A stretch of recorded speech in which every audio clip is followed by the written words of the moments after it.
റഷ്യയിൽ കുടുങ്ങിയ ഇന്ത്യക്കാരെ മോചിപ്പിക്കാൻ ശ്രമം തുടങ്ങിയെന്ന് വിദേശകാര്യ മന്ത്രാലയത്തിന്റെ പ്രതികരണം. റഷ്യൻ സൈന്യത്തിൽ സഹായികളായി ചേർന്നവരെ ഉടനടി വിട്ടയക്കാൻ റഷ്യൻ അധികൃതരോട് അഭ്യർത്ഥിച്ചതായും വിദേശ വക്താവ് വ്യക്തമാക്കുന്നു.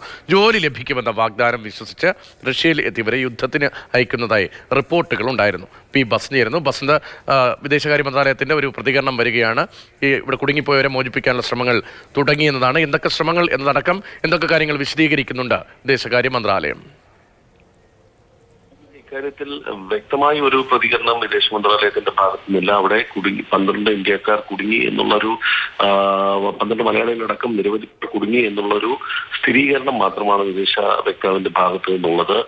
അവിടെ സൈന്യത്തിൽ സഹായികളായി ജോലി ചെയ്യാൻ പോയവരെയാണ് യുദ്ധം ചെയ്യാൻ യുദ്ധരംഗത്തേക്ക് കൊണ്ടുപോകുന്നത് എന്നുള്ള വാർത്തകളാണ് പുറത്തു വന്നത്. ഇത് സ്ഥിരീകരിച്ചിട്ടുണ്ട്. ഇവരെ വിട്ടയക്കണമെന്ന് റഷ്യൻ അധികൃതരോട് ആവശ്യപ്പെട്ടു എന്നും ഇപ്പോൾ വിദേശ വക്താവ് വ്യക്തമാക്കിയിരിക്കുകയാണ്. മാത്രമല്ല, ഇന്ത്യക്കാർ ഇത്തരത്തിൽ ഉള്ള സാഹചര്യങ്ങളിൽ വളരെ ജാഗ്രതയോടെ വേണം കാര്യങ്ങൾ നീക്കാൻ എന്നുള്ള മുന്നറിയിപ്പും വിദേശ മന്ത്രാലയം നൽകിയിട്ടുണ്ട്.